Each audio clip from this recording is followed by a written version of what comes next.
Assalamualaikum warahmatullahi wabarakatuh. Balik lagi dengan kami di Kusmirat Official. Kali ini kami akan mencoba membawakan cerita yang sedang hangat, yaitu legenda Kumala dan Sumala. Mari kita simak cerita lengkapnya tentang legenda Kumala dan Sumala. Kisah Sumala, seorang gadis kecil dengan kelainan fisik yang memiliki kepribadian sangat berbeda pada malam hari. Saat ia dewasa, desa tempat ia tinggal mulai mengalami serangkaian kejadian mengerikan, termasuk kasus anak hilang yang semakin sering terjadi. Penduduk desa yakin bahwa Sumala adalah pelakunya. Cerita ini berlatar di sebuah desa terpencil di Kabupaten Semarang, di mana nama Sumala sangat ditakuti oleh penduduk. Sumala dipercaya sebagai sosok yang sudah ada sejak zaman dahulu, jauh sebelum para penduduk desa lahir. Nama Sumala menjadi momok yang mengubah kedamaian desa menjadi ketakutan yang mendalam. Penduduk desa bahkan enggan menyebut nama Sumala, karena mereka percaya bahwa hanya dengan memikirkannya saja bisa memanggilnya. Para tetua desa mencoba berbagai ritual untuk menenangkan Sumala, tetapi usaha mereka sia-sia. Sumala tidak menginginkan bunga atau persembahan darah, melainkan anak-anak mereka. Kisah horor Sumala sendiri diangkat dari thread viral di X dari akun Bets Illustration Bang Bets. Pada tahun 1970-an banyak anak-anak di desa tersebut yang hilang secara misterius. Kasus hilangnya anak-anak di desa ini masih belum terpecahkan hingga saat ini, dan hanya satu nama yang mereka yakini sebagai pelakunya Sumala. Warga kampung pernah melihat Sumala memakan ayam hidup dari kandang. Bet sendiri mendapatkan informasi tersebut dari anak Abdi. Ketika masih kecil, Abdi adalah orang yang pernah melihat Sumala secara langsung pada tahun 1970-an, berawal dari sebuah DM Instagram yang ngeritain kalau bapaknya dulu sempat hampir jadi korban dari sosok yang akan kita bahas sekarang. Tahun 1976, Pak Abdi, bapak pengirim cerita, yang masih berumur 8 tahun pernah mengalami kejadian yang ngeri banget dan gak bakal pernah bisa dia lupakan. Di desa tersebut, anak-anak dilarang keluar setelah maghrib. Namun Abdi dan temannya, Sutrisno, tidak mengindahkan larangan tersebut. Saat itu mereka sedang bermain bola di ladang jagung. Namun bola mereka tiba-tiba hilang. Abdi sudah berkali-kali mengajak Sutrisno untuk pulang saja, karena hari mulai gelap. Sampai tiba-tiba ada suara yang memanggil mereka berdua dari arah hutan jati di samping kebun itu.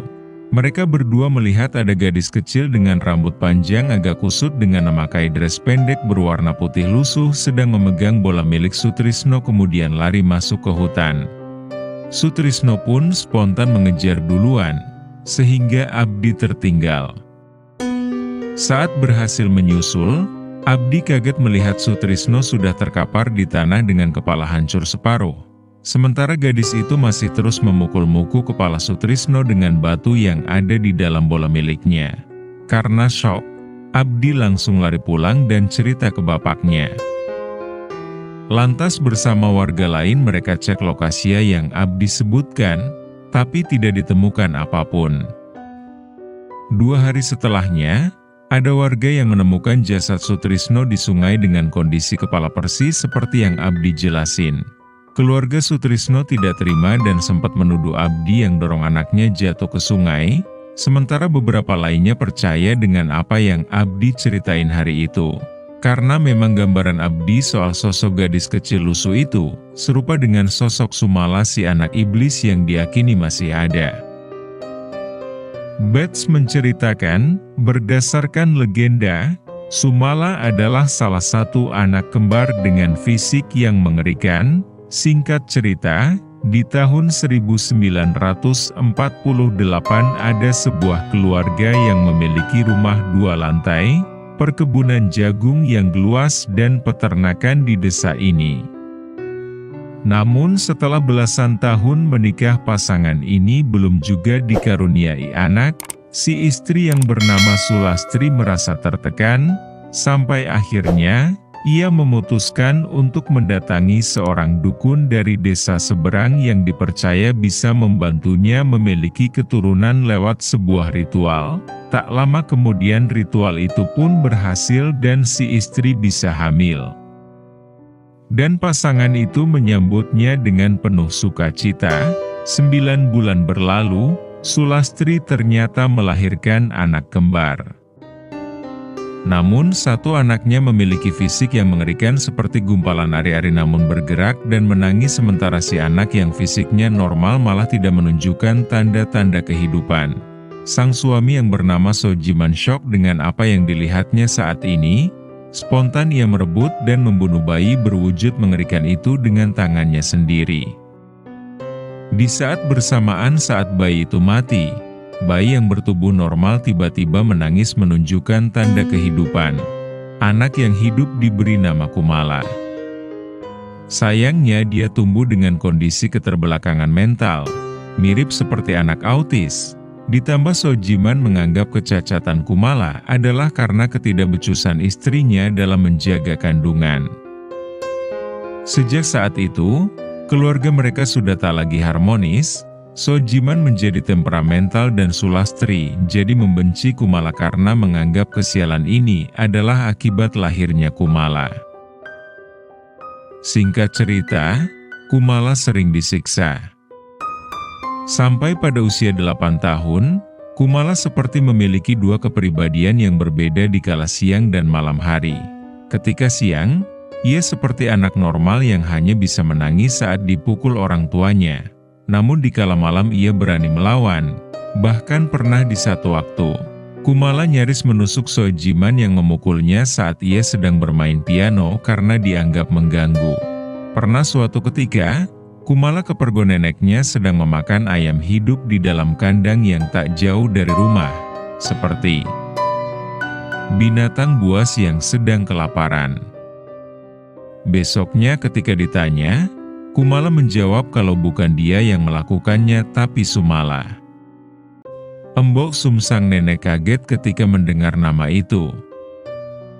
Tidak berselang lama, Sukro, salah satu teman Supri, hilang dan ditemukan di sela-sela akar pohon beringin tua tertutupi dedaunan kering.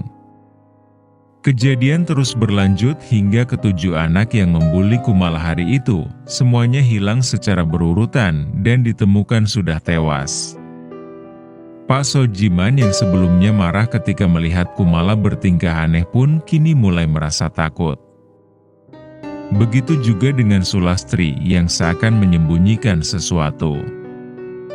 Hanya Mbok Sum yang masih sayang dan mau merawat Kumala dengan semua keterbatasannya. Suatu hari Kumala melihat ada anak-anak desa yang bermain dari balik jendela kamarnya. Ia yang penasaran pun memutuskan kabur dari rumah untuk mengejar dan ikut bermain dengan anak 2 itu. Namun ia salah. Anak-anak desa malah ketakutan saat melihatnya dan spontan melempari Kumala dengan batu dan lumpur, sambil meneriakinya anak setan. Beberapa hari setelahnya, Supri, anak yang membuli Kumala, dinyatakan hilang ketika malam dan ditemukan di dalam sumur kecil di kebun milik Pak Soejiman 3 hari setelahnya. Kejadian ini membuat desa gempar dibuatnya. Warga yang marah langsung menuduh Pak Soejiman pelakunya, namun mereka tak mempunyai bukti. Singkat cerita, sang nenek yang menyayangi Kumala mengerti siapa Sumala. Embok Sum menceritakan kalau semua ini adalah buah dari ritual yang dulu Bu Sulastri lakukan untuk mendapat keturunan.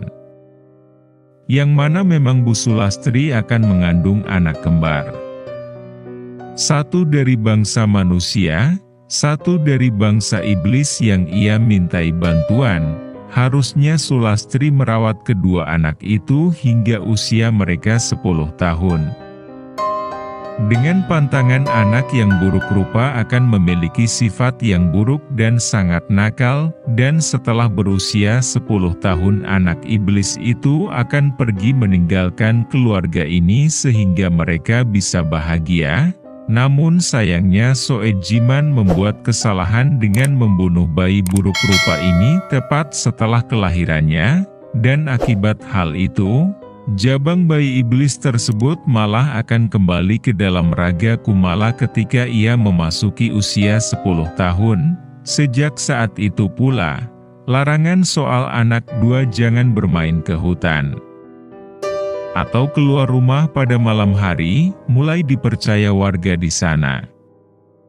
Meski begitu, kasus kematian anak secara misterius masih kerap terjadi, khususnya di malam-malam tertentu.